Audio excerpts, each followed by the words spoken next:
Mga kapatid, let's connect the dots. Pagdugsungin po natin, no, itong kwento ng Epstein or Epstein files ni Jeffrey Epstein and itong Balisan. Familiar ba kayo sa Balisan Island? Diyan sa Pulilio, Quezon. So, ang isla na iyan ay napakamahal. Lagi diyan si Heart Evangelista, yung mga artista na sikat, mayayaman, no? I-connect natin kung ano ba ang kanilang network. Kung sila ba ay may mga relasyon, sila ba ay magkakamag-anak. Dahil umabot po sa ating opisina itong more than 1,000 katabi ito yung listahan, di ba? Mayroong 3.5 million pages na nirelease ang DOJ ng Amerika patungkol dito sa Jeffrey Epstein files. Itong karumal-dumal na ginawa ng mga politicians, businessmen, mga elitists, mga oligarchs. Itong mga tao na nagsabuatan na sila ay gumawa ng kabalbalan sa mga bata, no? Na kumakain ng mga lamang loob.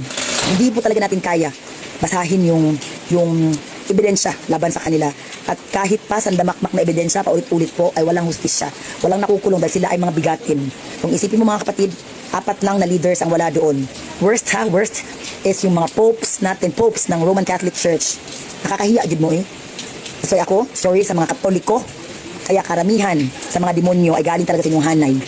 Dahil ang inyong leader, no, ang mga popes, ay mga demonyo man, di nyo alam yan, ang dami-dami na po nating expose dito, no, sa mga ginawa ng Vatican. Pero hindi kayo nakikinig. Pati yung pandemic, yung plandemic, the plan demonyo. Ayaw nyo makinig, no, na sindikato ang gobyerno nila, na sila ay sabuatan. Nakuha nyo? Na sila ay mga hudas. Hanggang sa nalaman nyo na sindikato sila, hindi pa rin kayo nadadala. Nagpapadala pa rin kayo sa sistema nila. Nagbabayad pa rin kayo ng buwis. Umiiyak pa rin kayo sa abuso. Dahil sa inyong kakulangan ba? Sa inyong utok. Kamu mga Katoliko, kamu mga sistema, mga utak sibil, utak mananakop, na nagpapasakop din. Ulagda man dyan mga kapatid. So eto ha, mayin natin to. Sinulat ko to, medyo mahaba. 2 pages. Etong ating, Revelation. 2 pages. Ito na isa. So mga kapatid, ang Balisan Island Club na situated sa Pulilio, Quezon ay pagmamay-ari ni Roberto V. Ongpen, si RVO or si Bobby Ongpen. Kilala yung mga Ongpen, di ba? Dahil siya ay dating former Minister of Commerce and Industry sa panahon ni FEM, ni Ferdinand Edelyn Marcos. So biruin mo, mura siya undersecretary ba, no? Pero minister siya, so siya ang secretary nung panahon na yon. Pero kung nagsi Ralph Recto ba? Secretary of Department of Finance. Kuya kasi, no? Hawak nila ang Commerce and Industry. Well, DTI, no? DTI. And, eto mga kapatid, si Bobby Roberto V. Ongpen ay namatay noong February 4, 2023 sa edad na 86 years old. Namatay na sa kanyang tulog. Died in his sleep. So ngayon mga kapatid, etong pangalan ng Pilipinas, which is nandoon si Roberto Ongpen sa Epstein files, no? 1,000 times lumabas ang pangalan ng Pilipinas files.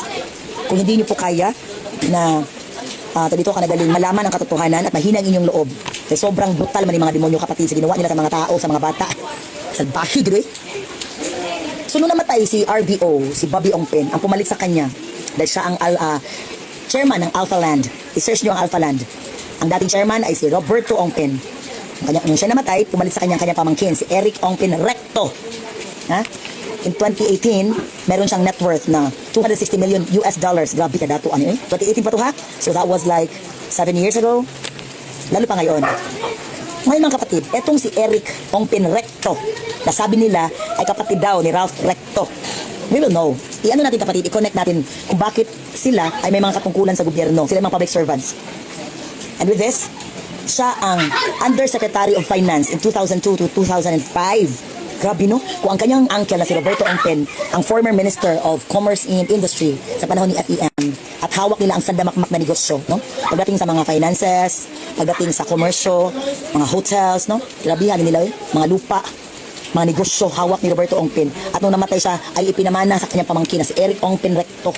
At ito pang si EOR ba? Si Eric Ongpen Recto ay Undersecretary pa ng Finance for 3 years. Sabi nila, kapatid daw to ni Ralph Recto, no? At huwag kayong maniwala diyan sa Google ha, diyan sa AI natin, sa ChatGPT na wala tong connection, wala tong direct connection whatsoever, kasi bayad nila yan lahat. Kanila po ang sistema mga kapatid. You got me? I hope so. Ngayon mga kapatid, i-connect natin to. Kung bakit si Ralph Recto ngayon, no? Ang then Secretary of Finance, tapos naging Executive Secretary. Grabe ka Ralph Recto, no? Kaano-ano mo si Eric Ongpen Recto, na pamangkin ni Roberto V. Ongpen. Ngayon mga kapatid, hawak ni Ralph Recto ang Batangas Port. Madami yan, di bang port sa Batangas, sa San Pascual, ang dagaghan kay nag-ports dira. But this Batangas Port, which is situated in Batangas City, Batangas, ay hawak ng mga Recto. At alam natin na si Ralph Recto ang author mo sa kahirapan, no? Dahil siya man ang author ng train law, etong VAT, the VAT man, the VAT king, na partner ni Darna, si Vilma Santos Recto. Kuha niyo mga kapatid? So, i-connect natin kung posible ba na dito sa Pilipinas ay meron din child trafficking. Ang daming batang nawawala, mga kidnappings, no? Ito din, tawag dito, killings, mga patayan sa Batangas. Dahil habang demonyo ang namumuno, demonyo din ang mga tao. Ayaw man niya makinig sa batas. Dahil, ang namuno demonyo man, di ba? Hawak niya mga pulis, ang militar. Kaya please, mga kapatid na may mga pulis at militar, huwag kayo mapabusal ng pera, mga kapatid. Tulungan niyo ang bayan at ang sangkatauhan. Ngayon mga kapatid, etong si Recto, di ba, ay gambling lord man to siya. Ang kanyang susumbong sa atin na si Ralph Recto daw ay gambling lord, hawak ang weteng, lahat ng STL sa lipa, and also the drug syndicate. May nagsumbong sa atin na kaya daw pinapatay si Tatay Marlon Luansing dahil against po sa drogas si Tatay Luansing, which is nagagalit si Recto dahil hawak na nila itong kasugalan at ang drogas. No? Grabihan nila, no? Hawak daw nila. Ngayon mga kapatid, di ba siya ang then Secretary of the Department of Finance, which is ngayon siya ang Executive Secretary ni BBM.